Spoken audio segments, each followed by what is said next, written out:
Hai Bapak Ibu yang berbahagia, teman-teman semua. Berjumpa kembali dengan saya Dr. Andri, spesialis kedokteran jiwa dari Rumah Sakit EMC Alam Sutra Tangerang.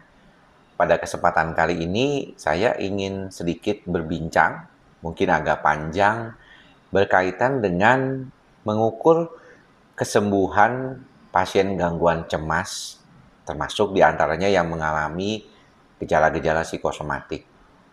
Ini perlu saya tekankan karena banyak banget ya komentar-komentar di YouTube ini berkaitan dengan bagaimana seorang yang mengalami gangguan kecemasan itu bisa sembuh total katanya 100%. Apakah memungkinkan seperti demikian? Nah, teman-teman, sebenarnya kalau kita berbicara tentang kesembuhan 100% ini, memang sebenarnya kita perlu jangan sampai salah ya, mengira gitu. Jadi begini, pengobatan yang bisa dilakukan pada pasien-pasien gangguan kecemasan ini, ketika dia mencapai 80% perubahan gejala, maka dianggap itu sudah jadi lebih baik lagi. Jadi kondisi 80% itu dia sudah dianggap sudah mengalami remisi. Apakah bisa sampai 100%? Tergantung kondisinya. Namun perbaikan 70-80% saja itu sudah dianggap remisi. Karena faktor tertentu seperti ada faktor genetik bawaan, ada faktor lingkungan yang tidak bisa berubah, ada cara pola asuh pikiran dan pola asuh dari sistem saraf pusat tersebut yang terpengaruh dari sejak kecil. Itu semuanya menjadi satu dampak yang berkaitan dengan perubahan yang terjadi pada orang yang mengalami cemas. Kondisi seperti ini kita pahami ternyata gangguan kecemasan itu punya faktor yang bisa bertahan gitu. Artinya tuh dia bisa ada terus. Mungkin nggak seberat kondisi awal. Kalau teman-teman yang berobat pasti sudah pernah mengalami perbaikan kan, jadi lebih enak, lebih nyaman gitu kondisinya. Namun secara umum tidak bisa enggak, pasien seringkali menjadi lebih dominan gitu kekhawatirannya ketika kok seringkali dia masih datang gejalanya walaupun sedikit gitu.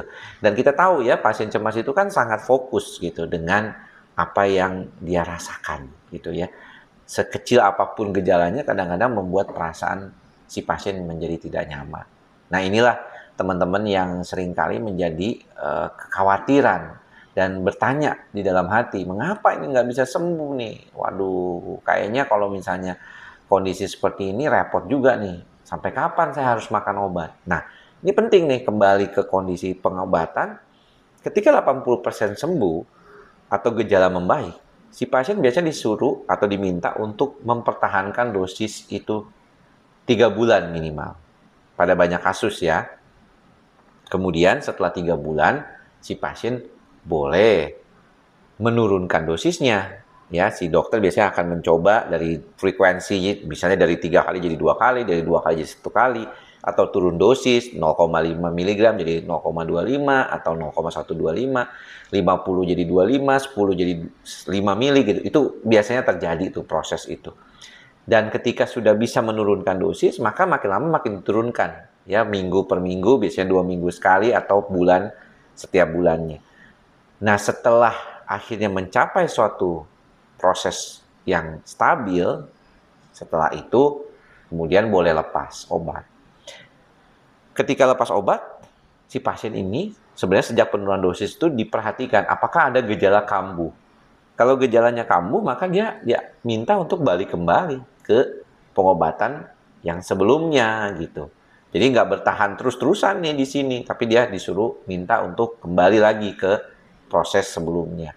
Kalaupun misalnya bisa, maka dilihat setelah lepas obat, kalau sampai 3 bulan dia bisa lepas obat dan gejala tidak kambuh, maka disebut sembuh total atau recovery. Kalau tadi remisi, namanya sembuh total, recovery. Gejala nggak muncul, nggak makan obat juga. Berarti udah oke banget nih kondisinya. Nah, untuk mencapai hal tersebut, kadang-kadang memang memerlukan waktu. Ya, kadang-kadang nggak ada yang sama. Anda nggak bisa bandingin diri Anda sama orang lain atau pasien satu dengan pasien lainnya. Yang satu bisa sembuhnya cepat, yang satu lebih lambat, begitu. Jadi ini penting ya teman-teman untuk diperhatikan. Karena bagaimanapun situasi kehidupan seseorang itu akan mempengaruhi juga dari proses penyembuhan orang tersebut. Banyak kasus-kasus terutama ya kebanyakan kasus cemas gitu ya. Itu mungkin gejala psikosomatiknya membaik dalam perubahan awal, tapi kemudian muncul kembali. Ya, situasi-situasi inilah yang akhirnya membuat banyak pasien gangguan cemas tuh merasakan ini kayaknya kok nggak bisa selesai ya dok ya gitu. Bukan nggak bisa selesai, cuman mungkin perlu waktu lebih lama lagi. Seperti tadi sudah diungkapkan di depan. Namun saya selalu ingatkan mengapa untuk tetap ikhlas, sabar, dan sadar seperti mantra kita.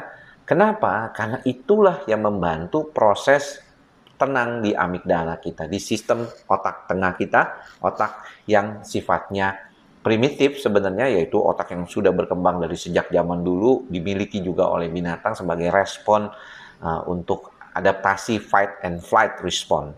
Jadi kalau kita banyak stres, banyak mempersepsikan tentang negatif, maka nggak heran kondisi kita bisa mengalami seperti demikian.